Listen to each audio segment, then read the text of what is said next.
Physiotherapy दिन में 2 बार हो रही है, फिर भी आपके हाथ में, आपकी आर्म में कोई सुधार नहीं हो रहा। ये एक ऐसी फ्रस्ट्रेशन है, जो ऑलमोस्ट सारे के सारे पैरालिसिस पेशेंट को देखने को ज़रूर मिलती है। मगर हमें समझना पड़ता है कि जब हम अपनी आर्म को, अपने हाथ को ठीक करना चाहते हैं, दोबारा से काम करने लायक बनाना चाहते हैं, तो उसकी शुरुआत हमारे ब्रेन से होती है। क्योंकि पैरालिसिस कब होता है? जब ब्रेन को किसी टाइप का नुकसान होता है, क्लॉट की वजह से, नस फटने की वजह से, जिससे ब्रेन के अंदर नुकसान हुआ। अब ब्रेन का वो हिस्सा जो नुकसान उनको हुआ है, जहाँ हुआ है, वो क्या काम करता था? वो आपके हाथ को चलाता था, पैर को चलाता था। पैर में रिकवरी बहुत फास्ट हो जाती है, बट आर्म के अंदर, हाथ के अंदर हमें थोड़ी-सी स्लो देखने को मिलती है। अगर हम चाहते हैं कि उसमें फास्ट हो, जल्दी रिकवरी हो, तो अब मैं आपको जो बताने वाला हूँ, उसको आपको समझना पड़ेगा। ब्रेन के वो हिस्सा हो गया है डैमेज, मर गया है, वो ज़िंदा नहीं हो सकता। इस हाथ को ठीक करने के लिए आपको नए न्यूरल पाथवेज़ बनाने पड़ेंगे और इसमें टाइम लगता है। ये टाइम कुछ महीनों से लेके कुछ सालों तक हो सकता है, मगर हमने इसको कैसे ठीक करना है, कैसे जल्दी ठीक करना है, उसका रास्ता भी है। इसको हाथ को जल्दी ठीक करने के लिए हमें क्या चाहिए होता है? वो हमें चाहिए होती है ज़िद।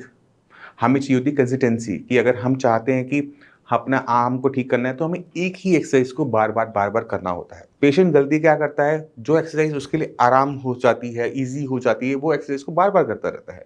पर जो एक्सरसाइज डिफ़िकल्ट है, वो नहीं करता। तो आपको समझना पड़ेगा, जो चीज़ डिफ़िकल्ट है, उसको पहले करना है। जो चीज़ आसान है, उसको कम करना है और बाद में करना है। ठीक है? तो आर्म जो है आपके मोटे-मोटे तौर पे, ये आपका शोल्डर जॉइंट है, ये आपका एल्बो और ये आपकी रिस्ट और फिंगर्स। तो जब भी इम्प्रूवमेंट होगी तो शोल्डर में सबसे पहले आएगी, तो आपने इसके लिए रोटेशन करनी होती है। तो आप कोई शोल्डर व्हील हो, किसी का सहारा लो और इसको रोटेशन में रखो। ठीक है? ये रोटेशन आने के बाद क्या होगा? आपकी रोटेशन आनी शुरू हो गई। अब आते हैं आपके अगले जॉइंट की बारी, वो है एल्बो जॉइंट। एल्बो जॉइंट की मूवमेंट बस इतनी हो सकती है, इससे ज़्यादा हो ही नहीं सकती। तो आप घर पे बैठे हैं, खाना खा रहे हैं, टीवी देख रहे हैं, कोई मेहनत नहीं। अब आप सोचिए कि फिजियोथेरेपिस्ट आएगा, वो करवाएगा तो करूँगा, वरना टाइम नहीं करूँगा तो आपको आराम नहीं आने वाला। क्योंकि सिर्फ 15-20 मिनट की एक्सरसाइज को देने पे आपको आराम नहीं आएगा, बट जब आप उसका टाइम पीरियड बढ़ाना शुरू कर दोगे, आपको चेंजेस नज़र आने शुरू होंगे। तो कंपैरेटिवली शोल्डर और एल्बो जॉइंट में इंप्रूवमेंट बहुत फास्ट आती है और सिंपल एक्सरसाइज है। रोटेशन शोल्डर के लिए और ये आपकी फ्लेक्शन आपके एल्बो जॉइंट के लिए। सबसे बड़ी दिक्कत होती है आपकी फिंगर्स, कि ये बंद तो हो जाती है बट ये खुलना शुरू नहीं होती। इस पे जितना ज़्यादा हम टाइम देना शुरू करते हैं, जितनी जल्दी देना शुरू करते हैं, उतने ही चेंजेस हमें देखने को मिल जाते हैं। हम क्या करते हैं? हम एक स्माइली बोल लेते हैं, उसे दबाते रहते हैं। सही है, मगर कब? जब मेरी फिंगर्स को बंद करने में मेरे पास ताकत हो, मेरे हाथ से सामान छूट जाता हो। जब मैं सामान को कस के पकड़ लेता हूँ और छोड़ नहीं पाता, तो मुझे उसको स्माइली बॉल को करने की ज़रूरत नहीं है। वहाँ पे मुझे सामान को छोड़ने की प्रैक्टिस करनी है। तो कोई भी सामान आपने हाथ में पकड़ा, जैसे ये पानी की बोतल मैंने पकड़ रखी है, अगर मेरे हाथ में खुलने की पावर होगी तो क्या होगा? मैं हाथ खुल को ही गिर जाएगा। बट पैरालिसिस का पेशेंट इसे नहीं कर पाएगा। तो उसे क्या करना है? इसको अपने हाथ में लेना है और ऐसे खड़े रहना है या बैठे रहना है और वेट करना है कि कब मेरे यहाँ दर्द होना शुरू हो जाए।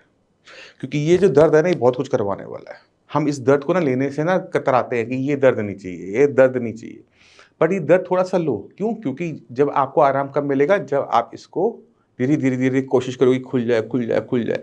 तो आपका सारा फ़ोकस कहाँ होना चाहिए? यहाँ पर, दर्द पे नहीं, आपकी फिंगर्स पर होना चाहिए कि ये खुले और जैसे ही खुलेगा आपको आराम मिलना शुरू हो जाएगा। तो ये जो फिंगर्स खोलने की प्रैक्टिस है, ये कोई एक्सरसाइज़ में नहीं पार्ट होता, ये आपके मेंटल फ़ोकस से होता है कि कोई इंस्ट्रूमेंट नहीं आता कि मैं आपको बता दूँ कोई इसको कर लो, इससे आपकी फिंगर्स खुलनी शुरू हो जाएगी, नहीं। आप क्या कर सकते हो? अपनी फिंगर्स बंद है ना, ऐसे मुट्ठी बंद है, तो उसको इस तरह से खोलने की प्रैक्टिस कर सकते हो। खोलोगे ये बंद हो जाएँगी, फिर खोलोगे बंद हो जाएगी। बट यहाँ पे काम कौन कर रहा है? दूसरा हाथ कर रहा है। आपको कहाँ चाहिए इम्प्रूवमेंट? यहाँ चाहिए ना। तो आपने इसको प्रैक्टिस करनी है। थोड़ा-सा खोला ना, तो थोड़ा-सा असिस्ट कर सकते हो, थोड़ा असिस्ट, पूरी ताकत नहीं लगानी है।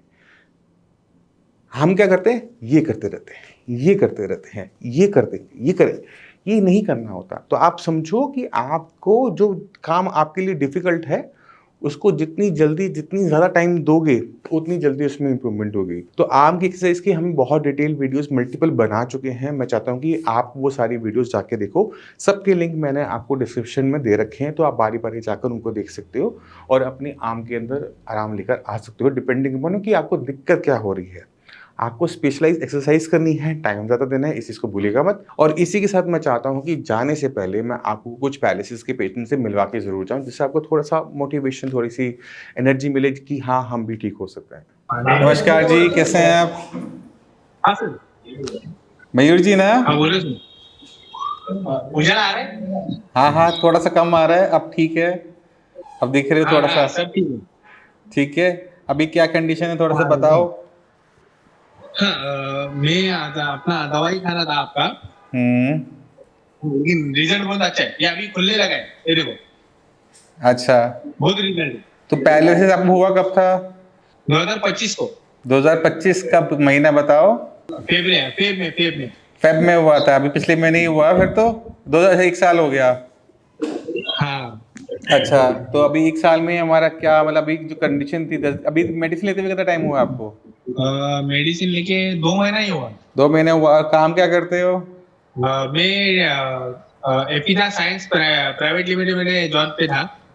अच्छा। लेकिन अभी मेरा भाई है छोटा, हाँ जी हाँ जी, देखा तो मैंने। मदद कर रहा है वो। अच्छा, तो आप, हाँ। अच्छा ठीक है। तो आपका काम सिस्टम पर होता है, कैसे करते हैं? क्या बोल रहे हो? कंप्यूटर पे काम करना पड़ता है आपको? नहीं, मैं मैन्युफैक्चरिंग में था। अच्छा, मैन्युफैक्चरिंग में हैं आप। हम्म। ठीक है। तो अभी 2 महीने पहले आपके हाथ में मूवमेंट थी नहीं थी? नहीं थी, बिल्कुल नहीं थी? लेकिन अभी बहुत आ रही है। अच्छा, पहले बिल्कुल ये मूवमेंट नहीं देखो। थी। अब तो हाथ का फिंगर्स काफी चल नहीं। रही हैं आपकी। हाँ, बहुत चल रही है अभी। जो साल भर से वो मेरे को पैरालिसिस रुका हुआ वन था वो ठीक फिंगर होना दिख शुरू हो रहा था। गया। ठीक है। और चलने में हाँ। कोई दिक्कत थी? नहीं, चलने को तो एकदम फर्स्ट क्लास चलता हूँ। हाँ, हाथ हाथ में दिक्कत रह गई थी। हाँ हाँ, सिर्फ हाथ का ही प्रॉब्लम हुआ था। लेकिन वो हाथ भी अभी आहिस्ता आहिस्ता वो रिकवर अभी तो होएगा। 2 महीने मेरे हुए मेरे को हैं। ना एक्चुअली वो मराठी बोलने में मराठी कंफर्टेबल है। लेकिन वो हिंदी बात करते हैं ना, तो अजीब लगता है वो थोड़ा। हाथ में नहीं। मतलब वर्ड नहीं याद आते वो। मैं कुछ टाइम में सीख लूंगा Marathi, don't worry. Okay okay, चलेगा। ठीक है। तो अब 2 मंथ्स में जो आपके चेंजेस आए हैं वो अच्छे चेंजेस हैं। एक्सरसाइज आप कर रहे हो, फिजियोथेरेपी करवा रहे हो, बंद कर दिया है? नहीं, अभी बंद कर दिया। वो मेरे पास कैश नहीं था ना, उसकी वजह से। कोई बात नहीं, यूपीआई कर देना। ओके, चलेगा। ठीक है, एक्सरसाइज करो, एक्सरसाइज जरूरी है। जो डॉक्टर साहब ने एक्सरसाइज आपको बताई है वो भी कर लो। अगर अफोर्ड कर सकते हो तो फिजियोथेरेपी ले लो, ज़्यादा अच्छा रहेगा। ठीक है। ओके, जल्दी चलेगा रिकवरी हो सर। जाएगी। ओके। ठीक है। बाकी जो पैरालिसिस पेशेंट होते हैं उनको कुछ कहना चाहोगे? नहीं, मैं वही बताऊंगा कि ये जो कंपनी का दवाई है वो रिजल्ट देता है 100%। बहुत अच्छा दवाई है। अच्छा है। चलिए, आप जल्दी जल्दी ठीक हो जाए, फिर एक बार आप जब कभी दिल्ली आए, गुड़गांव आए तो मिलके जरूर जाइएगा। ओके, चलेगा। थैंक यू ठीक है सर। जी। चलिए, थैंक यू जी। ओके जी।